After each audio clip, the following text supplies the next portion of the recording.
আসসালামু আলাইকুম প্রিয় দর্শকবৃন্দ, আপনারা সবাই কিরাম আছেন? এই দেখেন আজকে কাকারে নিয়ে চলে আসি গাছের ডাব কাটটি। ইন্দুরি জ্বালায় গাছের ডাব থাকার কোনো কায়দা নেই, সব খাইয়ে ফেলাই দেয়।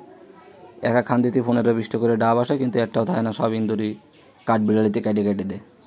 তাই ভাবলাম যে রাস্তার পাশে গাছটা ডাবগুলো না রেখে বিক্রি করেই দিই।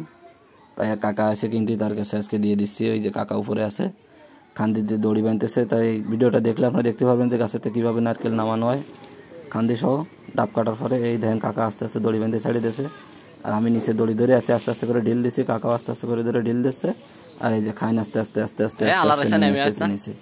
এইভাবে গাছের থেকে খাইন ধরে নারকেল নামানো হয় না, জপাত করে ছাড়িয়ে দিলি তলায় পড়ে মনে করেন যে সব ছড়াই ভড়াই যাবে। এই যে দেখেন কি সুন্দর করে আস্তে আস্তে খাইনগুলো আমরা নামাই নিয়ে আসতেছি। এই যে মাশাআল্লাহ দেখেন ডাবের সাইজও কত সুন্দর হয়েছে। এই যে ডাব প্রায় নিচে নেমে চলে আসে। এই তো দেখেন মাশাআল্লাহ কত সুন্দর, যেরকম সংখ্যায়ও ফলনে বেশি, সাইজও এরকম সুন্দর হয়েছে আল্লাহর রহমতে। এই যে দেখেন দড়ি ওই উপরে কাকা দেখা যাচ্ছে, আর নিচে আমি দাঁড়িয়ে দাঁড়িয়ে ঢিল দিচ্ছি আস্তে আস্তে আস্তে আস্তে। এই যে খাইন নিচে নেমে চলে আসলে। তো এরম করে গাছের থেকে নারকেল নামাই নিয়ে আমরা প্রত্যেক গাছে উঠে কাকারা এরম বাঁধে দিয়ে দিলি নামাই। এই যে দেখেন ডাবের সাইজ, মাশাআল্লাহ ডাবের সাইজ ভালো হয়েছে। 55 টাকা করে বিক্রি করেছি পার পিস। আপনাকে অঞ্চল হিসেবে দাম ঠিক আছে কিনা জানাবেন। আমাকে দিকে এটাই আছে সর্বোচ্চ দাম।